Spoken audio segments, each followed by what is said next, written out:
G'day everyone, it's Yossi here. I'm over here at the Atlas Carry for a little obstacle hack. And I just wanted to show you my preferred method for picking up and carrying the Atlas stone. Essentially, this is a two-stage lift.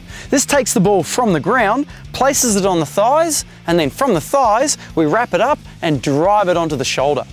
Now what I find with this is it saves a lot of energy, especially when you're carrying it, but also saves the back in the pickup as well. Now this isn't a traditional stone lift by any means, but it's a great hybrid to get the job done. So as a demo, standing over the top, bring the ball onto the thighs, we then drive it up and onto the shoulder. Now you can probably hear in my voice, not much has changed. My body supports the ball and it doesn't take a lot of effort. I can carry it over the other side, drop the ball, get my burpees done, pick it back up, bring it back over without too much effort. However, carry it in the front, and you can hear by my tone of voice how much effort and extra effort that it takes to do it that way. So let's break this lift down so you can give it a shot. First thing you want to do is get your hands all the way underneath the ball. So to do this, you might want to roll it out of the ditch that it's in. Because these guys are so heavy, they tend to bury themselves, especially when they're dropped. They tend to dig themselves into a bit of a hole. So roll them out of the hole and find a little tuft of grass or a little mound of dirt that you can get that ball onto. That way you've got more space to get your fingers underneath. Just be careful, you don't want to obviously pinch your fingers, but you do want your hands as far under the ball as you can. Now, the next thing you want to do is you want to set yourself up into a sumo, basically a sumo squat style deadlift. I know that sounds kind of weird, but it's not really a squat, it's not really a deadlift, it's a bit of a hybrid of both.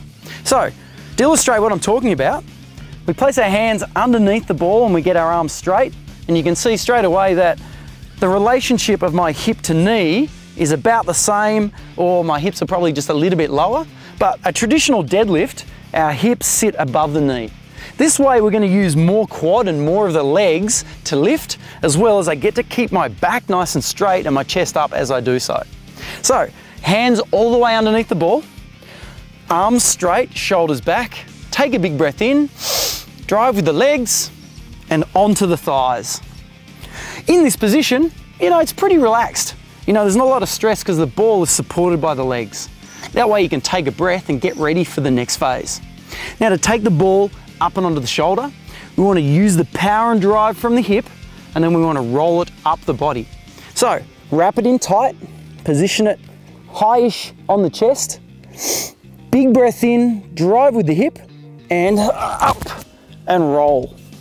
And you can see that all of that momentum is driven from the power of the hip.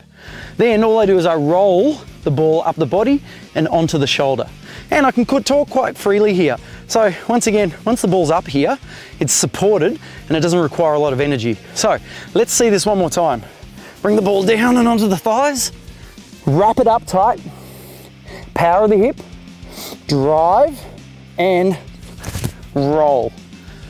That way you'll flick the ball up nice and easy and you can carry on to the other side, get your burpees done, pick the ball up, come back over, and then you're through the obstacle.